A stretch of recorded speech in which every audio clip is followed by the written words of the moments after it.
The story of the smiling woman. At the beginning of the COVID-19 pandemic, in April, the streets of Mexico City were lonely most of the time and the subway was in the station.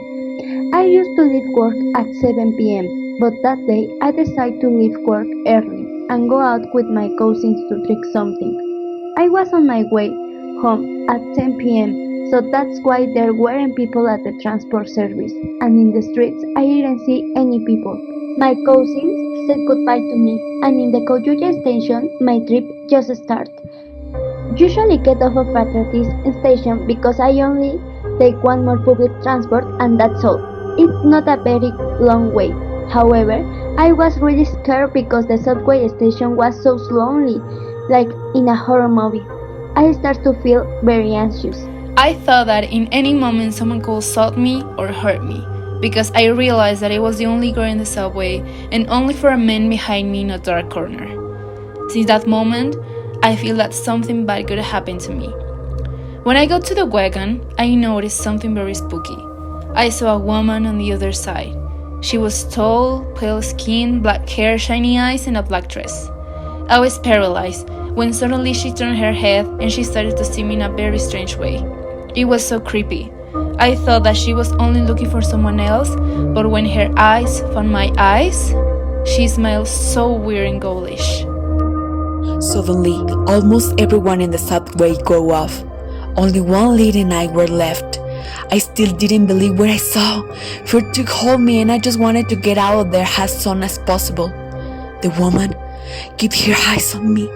Her smile was bigger and bigger. It was impossible.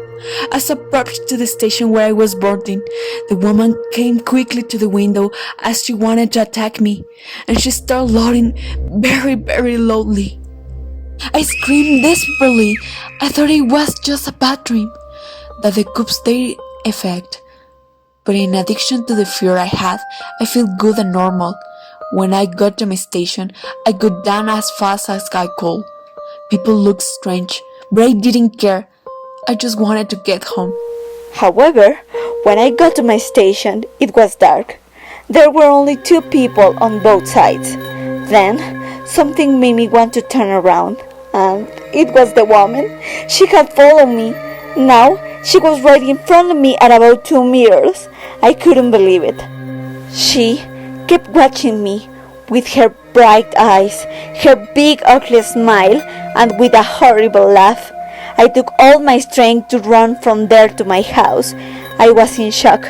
I couldn't believe what I saw, let alone believe that I had followed. When I got to my home, tired and scared, I told my cousins what had happened, and they told me that I was not the only one who had experienced it. I searched on the internet for similar cases to mine, and they were right. After that, I was so afraid to go home from work. I also promised myself to never be late at the subway stations and to never look beyond the subway. So many people affirm that the smiling woman also appeared in the pink line and the blue line of the subway. But some others affirm that no matter in what station you are, if you're late at night and you get on in the subway in an hour that finishes in a number 3 or 6, you will see her, and it won't be a beautiful experience. Be careful. You don't know all the things that are hidden in the Mexico City subway.